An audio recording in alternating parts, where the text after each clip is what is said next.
Good evening, my friends. This is the Grim Flayer, and I am here once again with my friend Mr. Steven Mirabito, tournament organizer par excellence, and my co-host for another pregame show for another Grim Flayer MTG Discord tournament. As a reminder, you can read the description below for the full details, but these are free to enter with some really cool prizes as long as you are a member of my Patreon/Discord community. And this one is a return to the beloved, very creative, very popular 5-Tix modern format, and this is the battle for the bolts. Excuse me, Steven. How you doing tonight, my friend? And what would you like to say to further expand upon what I just said about our lovely tourney here?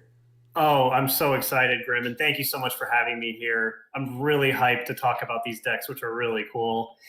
Our prizes are sweet. We have a whole playset of Judge promo foil lightning bolts to give away. So we're really excited to see who wins. And on top of that, we were able to get 5 MTGO chests to all of our top 8 competitors. So we got a little something sweet for everyone who made it into the top 8. Which so is this really is really cool. exciting. Yeah. Yes, it was really fun. We were able to get those prizes together, and I'm just so happy and proud to be here with this awesome community and this Discord to be able to organize these events. And we have quite the doozy of decks, 8 completely unique and distinct archetypes among our top 8, and a really cool and diverse set of strategies that are competing here. Absolutely, well said. And I have to say that your Photoshop skills just grow by the day because, first I'm just there and then I've been beheaded, but now I'm being beheaded in more creative ways and I'm actually taking like an active role here. So you love to see that. And Absolutely. It's so true. Like the amount of viable archetypes is insane in 5-Tix, and I am just blown away by our community's ability to really min-max those strategies within such a tight budget.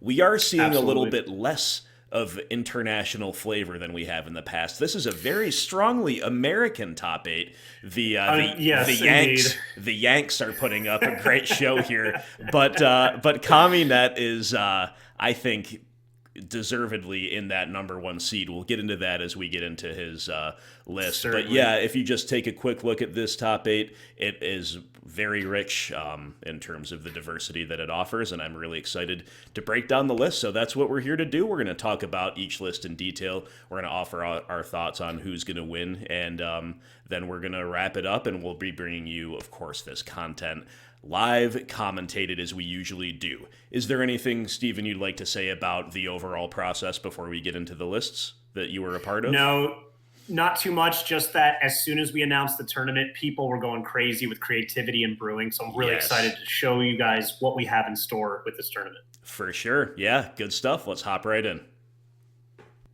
Our number 1 seed is KamiNet playing Mono White Jund. From Burton upon Trent, favorite card to cast is Martyr.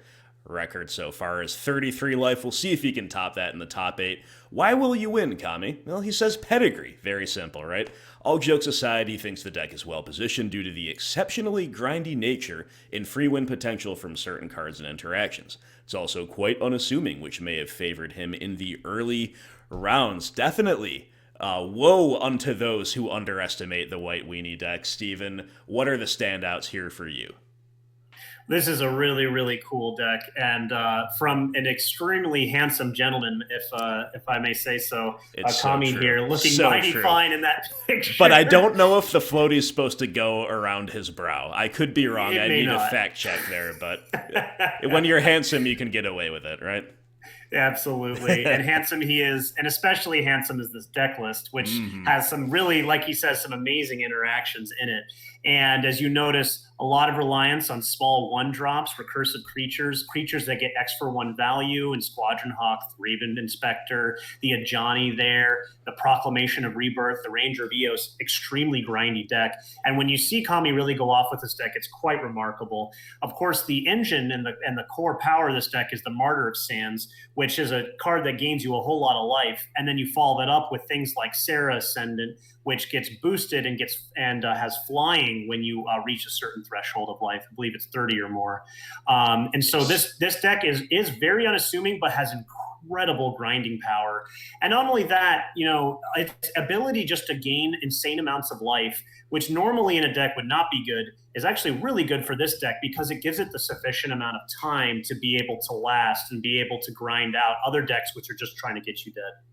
Something really important to remember and keep in mind about Kami's performance in this event also is that he has had the most dominant performance of any of our competitors. So as you recall, he won our first event where he only dropped a single game in the Swiss and then of course won every game in the top 8.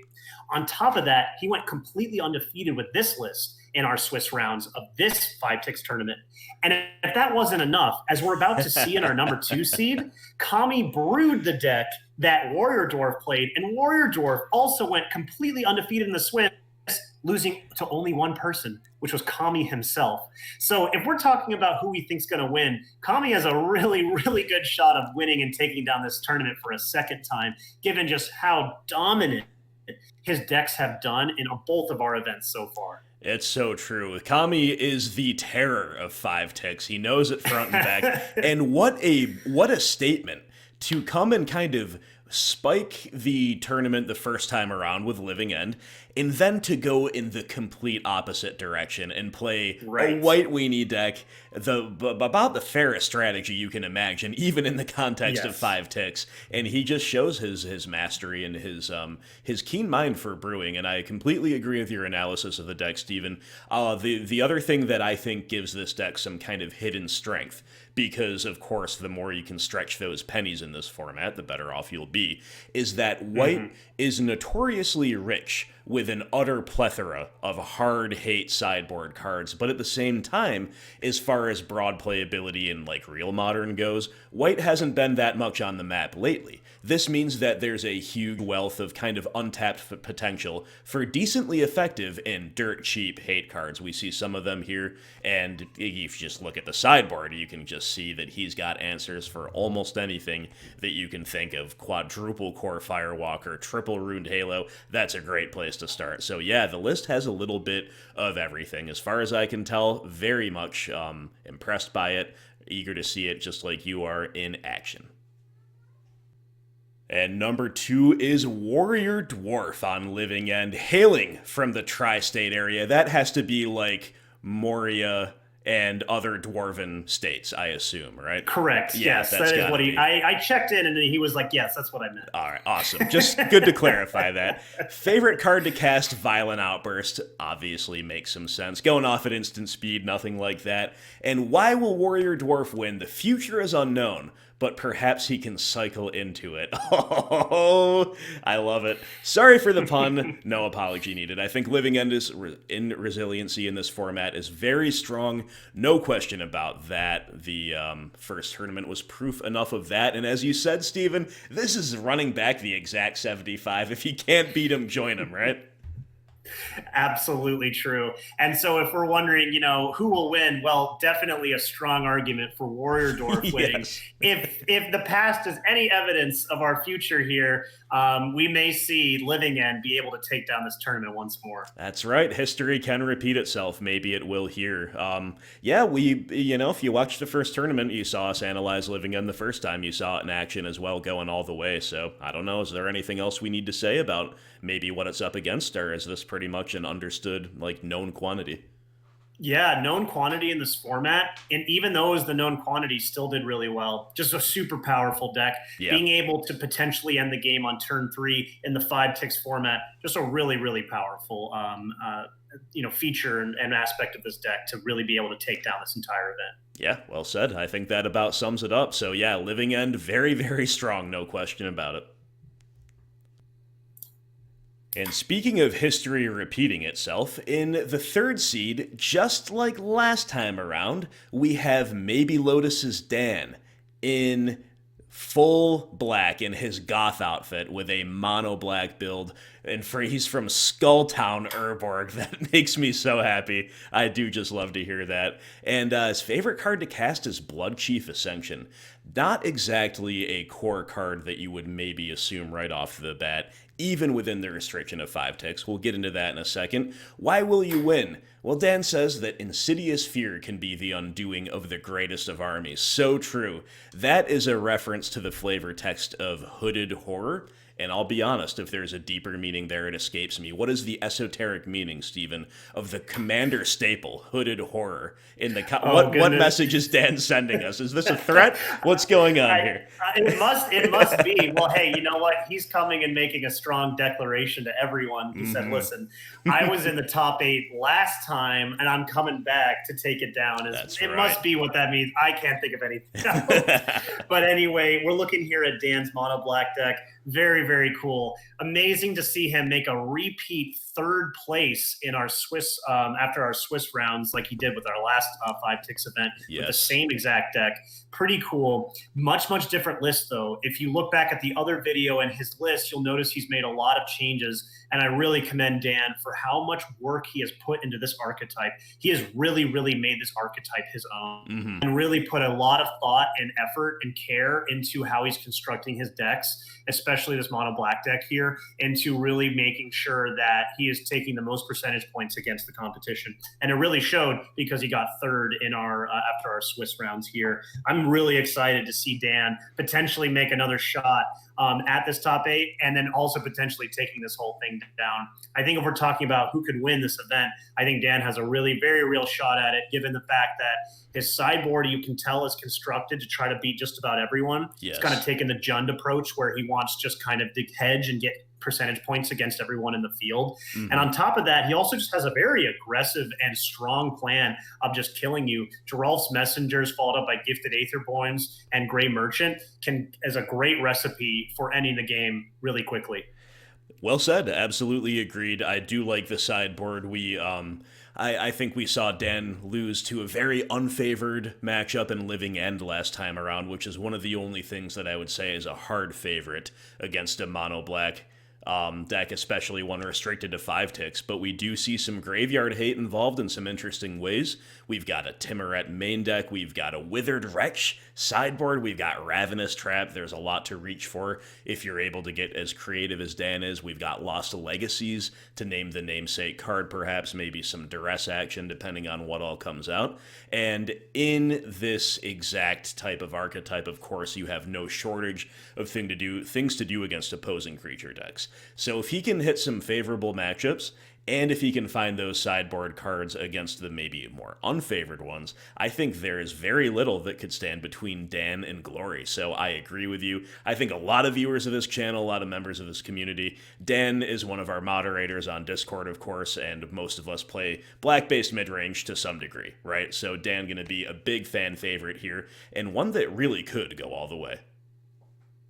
And coming in at 4th is Bobby on Devoted Druid from the Old Line State, and all of Bobby's previous photos have shown him in various topographically diverse and perhaps fantastical, in some cases, regions of New Zealand. I wonder if this is at the very top of a New Zealand peak, maybe in the vein of Karhadras from Lord of the Rings. We'll have to consult Bobby about that one. We want to know where you've been, Bobby. We want to know your itinerary, your travel patterns. But his favorite card to cast is Weird Harvest, and of course, that's not something we associate with Devoted Druid as we know it, but we've got to route around the usual paths in some ways to get there in 5 ticks, and Bobby has shown a great willingness to do so successfully in the past. Why will Bobby win? Well, he says that his deck can combo kill on turn 3 and 4, giving him game against any archetype in the field. Very true. He has an infinite life combo in his deck to try to steal the Living End matchup. It is weak to removal, but surprisingly resilient and redundant. That is exactly how a good creature-based combo deck should be. You've got to be able to present that early kill to steal a non-zero number of games, and then you've got to have enough gas in the tank to keep going when your opponent's interaction lines up. So that's what we're looking at here, Steven. What would you like to zero in on? Because we see a lot of modern staples and then a lot of cards that people are probably going to have to look up.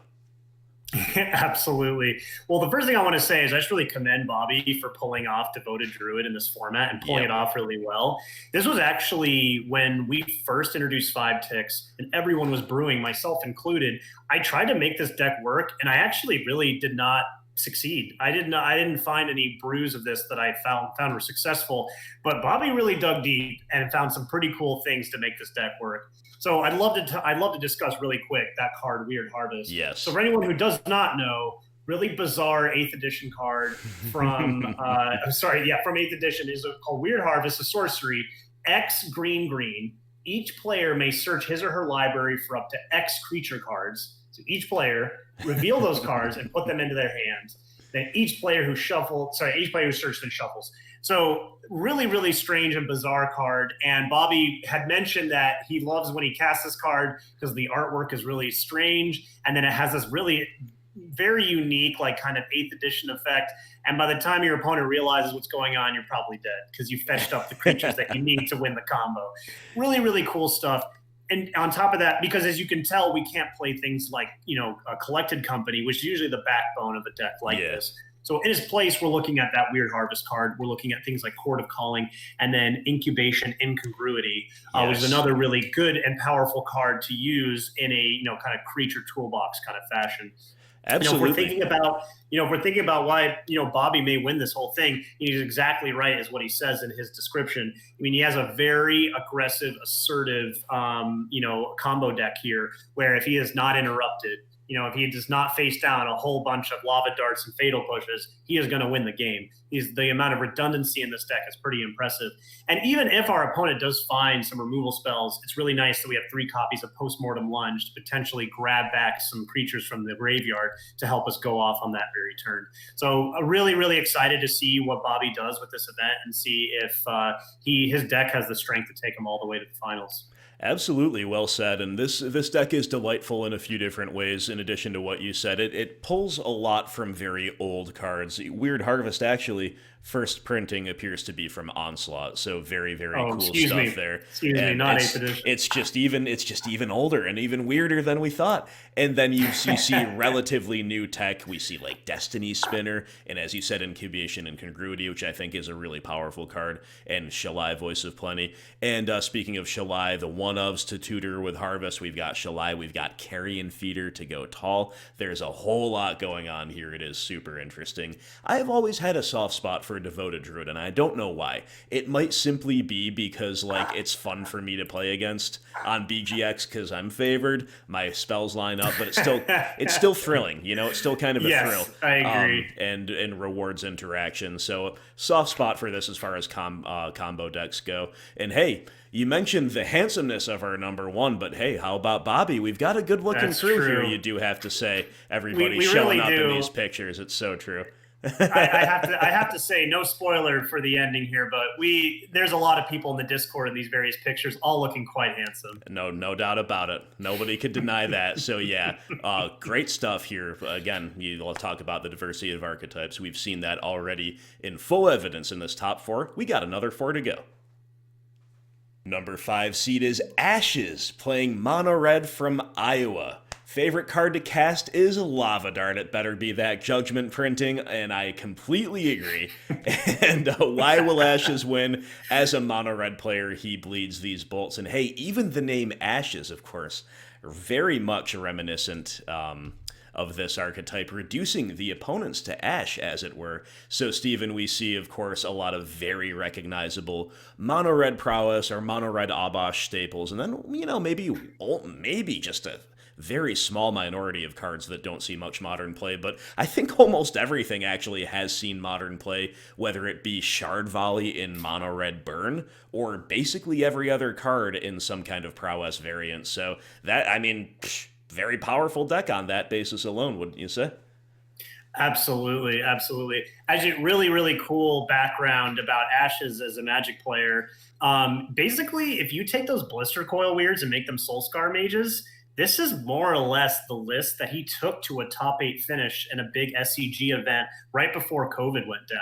So, and if I'm not mistaken, I think that's where his picture is from. Awesome. That we see here. So pretty cool stuff. I am really, really excited to see Mono Red crack into the top 8. Yes. It's the deck that I thought was just the default best deck when I was testing, and none of the Mono Red decks made it into our last top 8, but it's really cool to see this one make it into our top 8. And yeah, like you said, just full of classics. And we got out our Lava Dart, or light up the stage, or crash through. Kiln Fiend, Monastery Swiftspear. I myself personally have a huge soft spot for some mono red prowess. I think you do too, Grim. Oh, yes. So if we're talking about who could win, I think Ashes has a very real shot of taking down this event. I mean, just good, clean, honest to God, mono red, blow you up, attack with big creatures. I love it. Exactly. And I think we're seeing a relative feast or famine from opponents in terms of whether they'll have really hard, really relevant hate for Ashes, or not so much, and, you know, kind of be living at the mercy of Ashes' curve outs, right? So I think if he gets the right lineup, there is absolutely only a fool who would bet against Ashes taking this all the way to the mat. So yeah, we love to see it. Definitely nice to have, as you said, a mono red representative, an RDW variant, keeping everybody honest in this top 8. And number 6 is Joanneth, piloting Affinity. Talk about some staples of maybe eons past, but we're bringing them back into 2021 by way of 5 ticks from Washingtonville, New York. And favorite card to cast is Showdown of the Scalds. Definitely not an Affinity staple as far as most people would be concerned, but we'll get into the list momentarily. Why will you win? Beep boop, ba boop, beep boop. A very compelling argument, very well stated. Steven, is there any further analysis needed? Because I think he summed it up, but maybe we could talk about one or two other things. Representing the robot horde quite well with that really eloquent statement. Well, we have to comment on this picture here. You know, I think our man on the left, that's our man of the hour right now, of course. But there's a stranger there on the right. I don't know. Who's some that? Weird looking guy. I don't know. So for anyone who doesn't know, that is myself. That is me. We were at an SCG event as well. We happened to get paired up against each other. So of course we had to take the selfie. I think this was round 4. And we were both undefeated, trying to play it to continue on to the top 8. So nice. Definitely a really fun event that we both got to play at, and we ended up getting paired against one another. I gotta ask. The people will want to know who won. I won. I got pretty lucky. I was on our beloved favorite Green Black Rock, and Joe was actually on Mono Red Prowess at the time. Wow, as you remember, that matchup was pretty decent. Exactly. So that was a fun one. Nice. And I was able to win that one. But yeah. Cool. Anyway, we are here to talk about Joe's wonderful and beautiful Affinity deck, which is so cool to see. Mm-hmm. I know that, when Mox Opal got banned, Joe was literally beside himself. I mean, he really was in a dark place. So it's cool to see him be able to take his robots back to their rightful place, which is at the top 8 of competitive Magic tournaments. That's right. A very cool list. I love the look of this list. Just really honest to God, in Soul Artifact, some actual cards that say Affinity on them, and Frogmite. And a really cool inclusion of Showdown of the Scalds, which in our Swiss rounds ended up looking fantastic. I mean, it's a 4-mana draw for in a lot of instances, but, Affinity just empties out its hand. And now a lot of players will go towards things like Thoughtcast to refill. Right. But the real advantage of Showdown is that you get to cast it, but then you get to start pumping your team on the following turns to enhance that card draw that you just got. And so really love the look of Joe's deck because it did what old Affinity does, which is have explosive turns, play a Vault Scourge, put it in Soul Artifact on it. Now you got a 5/5 flying lifelinker coming at your opponent, can kill them very quick. And it resolves a Showdown of the Scalds, and it can play a grindy game as well. So really, really cool to see what Joe put together for this. And honestly, just thrilled to see that he was able to break into our top 8.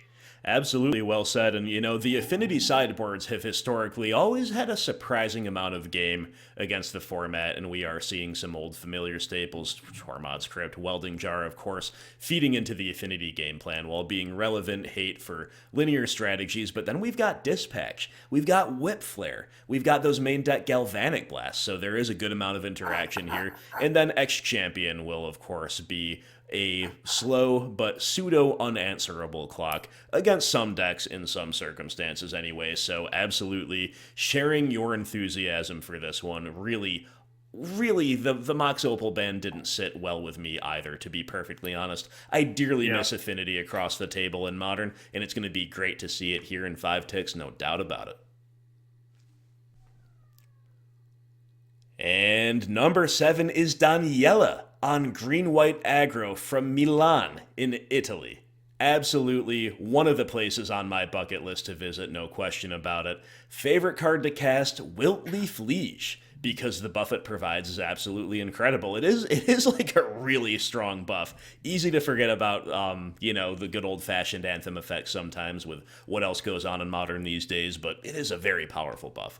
Why will you win, Daniela? Well, the deck has a very quick clock, and except for Living End, I haven't seen a lot of removal-heavy decks. And that's true, especially because some of the removal we're seeing is, of course, red, and Daniela's deck can go very tall very quickly. So, Steven, we have a lot to see here that, I think most people will be familiar with the cards, but may not see them all that often. But there's a lot of beef here. There's a lot of meat. What stands out to you?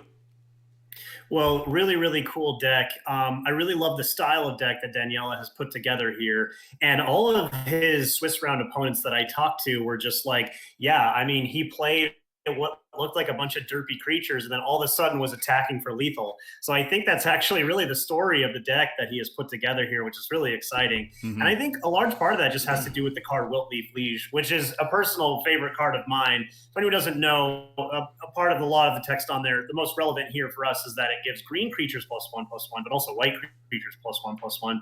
So when we have something like a Dryad Militant, it goes from a small little 2/1 to a huge 4/3 really quickly there. And that buff with Wiltleaf Liege. And that's kind of just the truth of all of the creatures, because almost all the creatures in this list are both green and white. So kind of benefiting from the dual advantage that Wiltleaf Liege provides. And so really loving the look of this deck, just a very resilient, but very fast, aggressive creature deck. Yeah, well said. And being in green and white, it's no surprise that we do see a little bit of a toolboxy approach in the side. A lot of things that are kind of along the hate bear spectrum while still being respectably sized beaters, right?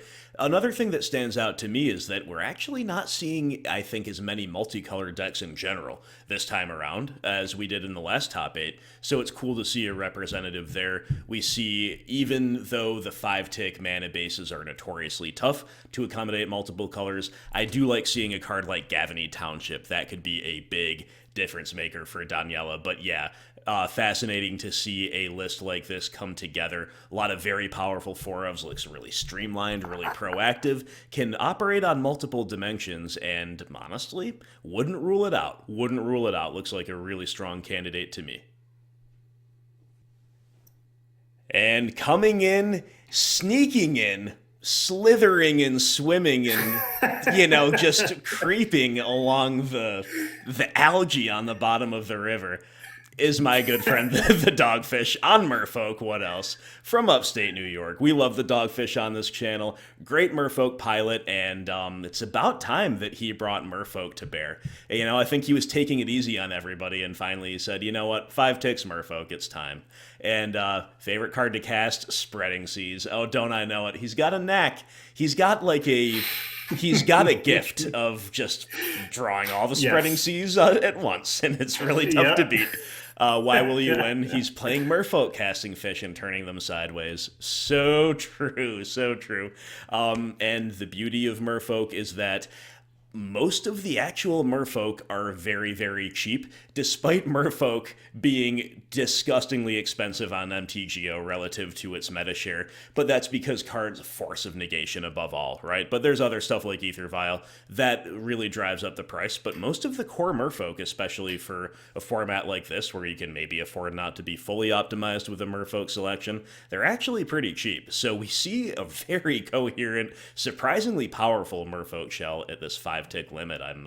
I'm seeing a lot of the core stuff, as I say, but also a lot of cards that maybe have been in and out of the Merfolk deck, meta calls or things that have maybe been slightly power crept out but are still in people's maybe boards. We're seeing a kind of a mix of that all come together in a very powerful, proactive strategy. And he mentioned Spreading Seas. That's the free win card. It can definitely screw the opponent out of casting anything. Even if it doesn't fully disable their mana production, it can certainly just let the Merfolk Island walk for a win. So that's always a threat. And yeah, I'm liking what I see here. How about you, Steven? Anything you want to say about this? Yeah, no, I completely agree. It just really warms my heart to see Dogfish finally come back to his baby, his beloved deck, his beloved archetype. and I'm sure you know a thing or two about playing against Dogfish on Merfolk. Yes, he I can do. be a ruthless competitor. That's true. So I'm super hyped to see him, and he has a very real shot at winning this one as well, because of just, like you said, everything you were going over with the Merfolk. You know, being able to play almost the entire list. Of course, no Ether Vial. Ether Vial is going to be a little bit too much. Yep. And no, unfortunately, no Lord of Atlantis. I was really surprised to find out how expensive Lord of Atlantis is on MTGO. Not like horribly expensive, but expensive enough to make it not 5 ticks playable. So in its place, though, we still have some very powerful options. Of course, we get to play our Master of the Pearl Tridents and our full 4 set of Mara Regere and 4 Master of Waves. Also get some Thassagot of the Sea and Curse Catcher. So overall, really beautiful, well-rounded list, and I think he has a really, really good shot of doing some damage with his Merfolk in this top 8. Yeah, there's no question about it, and this is about as well-rounded as you can imagine, because we have 4 lords, as you say, instead of 8, but we also have the Thassa's for grinding ability. We also have a good amount of permission between Curse Catcher, Wizard's Retort main deck, Deprive in the sideboard. We're certainly going... I'm sorry, we do have 8 lords if you count Mara Regere, just not the typical, 2-drop ones.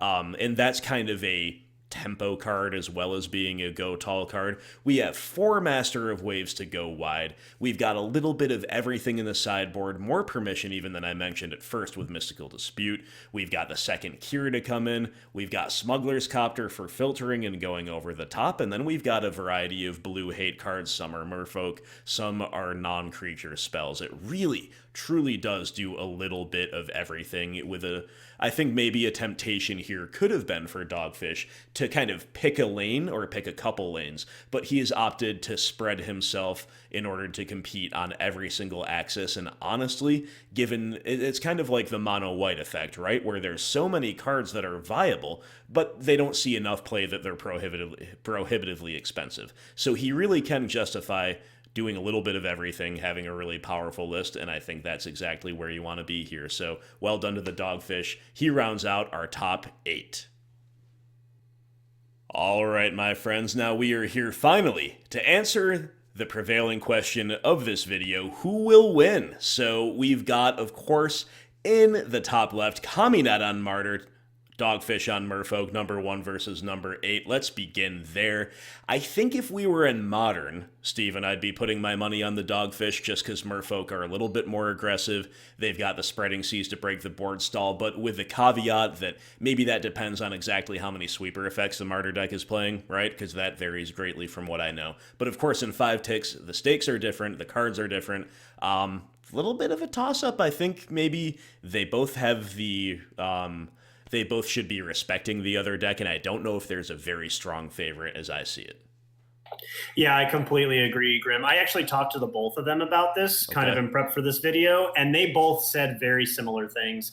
It sounds like to me what they said is that if Dogfish gets off to a very aggressive start, doesn't sound like there's a ton that Kami can do about it. But that being said, we can see Kami can gain untold amounts of life, and sometimes just that alone is going to be too much for the Merfolk deck to be able to overcome before the, almost infinite recursive loops of Kami's deck starts kicking into place. So I think it's going to depend greatly on both the die roll and also how fast out the gate Dogfish gets.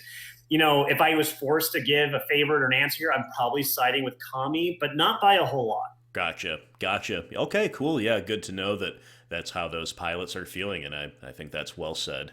In the bottom left, we have Bobby on Devoted Druid against Ashes on Mono Red, and of course the obvious thing to think of is that basically all of Ash's spells are going to kill all of Bobby's core creatures, and that's, right away, that's a big red flag, no pun intended, right?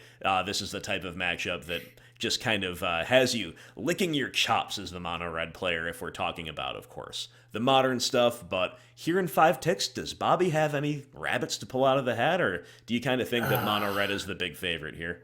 You know what? Honestly, this was a tragic top 8 pairing for Bobby, because I really, really do believe Bobby has game against almost everyone else in this top 8. Any other combination of top 8 pairings, and I really do believe we'd be seeing Bobby in the finals, because that's how strong his deck is. But of course, it always happens in the quarters. He catches his worst matchup. It's so savage, it really is. So I would love, for the sake of content, to see a crazy upset and see Bobby get away with it. Because it's Magic, right? Yeah. You know, anything can happen. Of Draws course. are crazy. MTGO shuffler, this, that, right? Yep. But I think Ashes is heavily favored going into this one. Yeah, you know, it's tempting to say that, like, well, we can make this case for the opposite, but really that is pretty much what it is. But as you say, anything can happen, and yeah, that is the story of Bobby's Grimflayer tournament career. But he persists, he keeps prevailing, and he is just such a big threat in general, always on something that really is capable of going all the way. So moving on to the top right, we have Warrior Dwarf on the returning champion deck, Living End, against Daniela's green-white aggro, and of course, the slowish or maybe medium clock creature deck does not want to see Living End sitting across from it. Now we're in green-white, we have a little bit of the hate bear element. If the Living End deck stumbles, we can clock them quickly enough to maybe get over the line in conjunction with a bit of interaction, but we once again probably have to conclude that Occam's Razor applies here. The obvious favorite is kind of the obvious favorite, right? Absolutely correct. That being said, there are some really goofy things that could go down. Namely, I don't know if you've looked hard at Daniela's sideboard, but we have a really spicy one of a Nevermore. And if we get to land a Nevermore naming Living Ends, that's it for the Living End player. They have to hard cast big beaters to win, and Daniela will win that game every time. On top of that, we also have some really, really goofy things that could happen with a worship.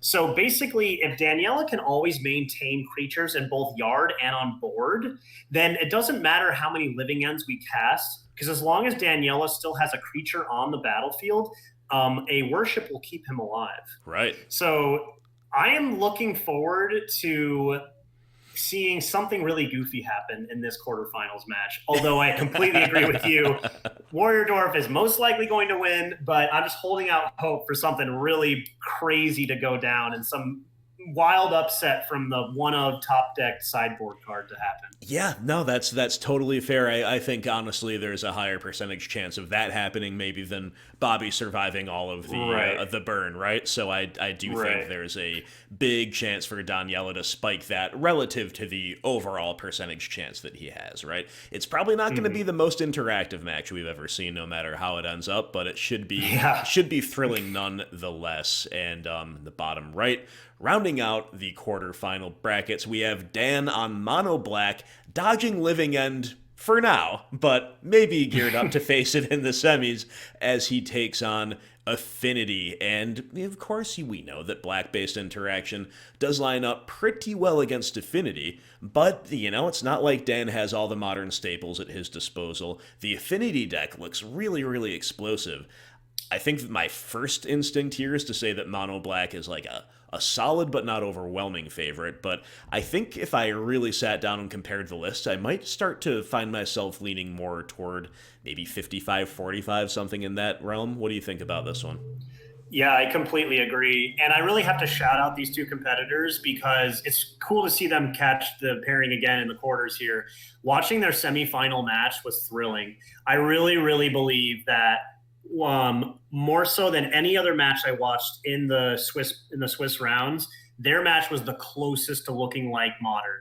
And in the sense that, like, I was watching their game just the whole time going, wow, like this is an extremely skill intensive and extremely difficult matchup for both sides to have to navigate. And it was awesome. Yeah, this has been a really incredible and thrilling format, but you have to admit there's a little bit of race car action going on. Sure. Like when we have turn 3 Living Ends, or we have turn 3 Devoted Druids, or mono red just throwing burn at your face. But this was just truly haymaker top deck back and forth battle that Dan and Joe got into. That was awesome. And so I'm so excited to be able to see them duke it back out in the quarters. And I feel like this is a real coin flip match for me. Yeah. There was a lot of really subtle and unique things that kept coming up. For instance, Joe was able to get underneath a lot of Dan's removal.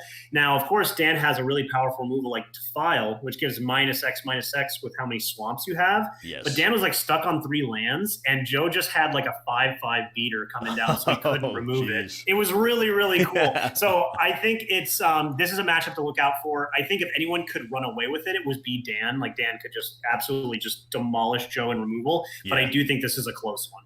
Yeah, well said. I think that is going to be the most interesting on the face of it anyway. Of the, I think it has the highest percentage chance of being a good back and forth game, lots of interaction, lots of decisions, and yeah, no matter how that goes, I think, like you said, we're going to have a pretty cool deck entering the semi-finals, and then from there, who knows, my friends, what's going to happen, but you can catch all the coverage right here on this YouTube channel. Please do give us a thumbs up on this video if you did like it. Please say thank you to the wonderful Steven Mirabito in the comments. This guy does so much for the community, including for this tournament. Big shout out to you, Steven, and we've got the coverage. I don't know exactly when we'll get it up on the channel, but it'll be in the relatively near future. Once again, we are playing for some MTGO chests and a playset of Judge Bolts. Is that correct? Yes, sir. Yep. Awesome. Good times. Good times. So there you go. That's about all I got to say. Anything you'd like to wrap up with, or are we good here? No, I'm super excited to see how this all plays out. Awesome. Yeah. Thanks for joining me, my friend. Thank you out there for watching. Big congrats to these 8 competitors. Thank you to everybody who participated in this tournament, and we'll see you for the quarterfinals very soon.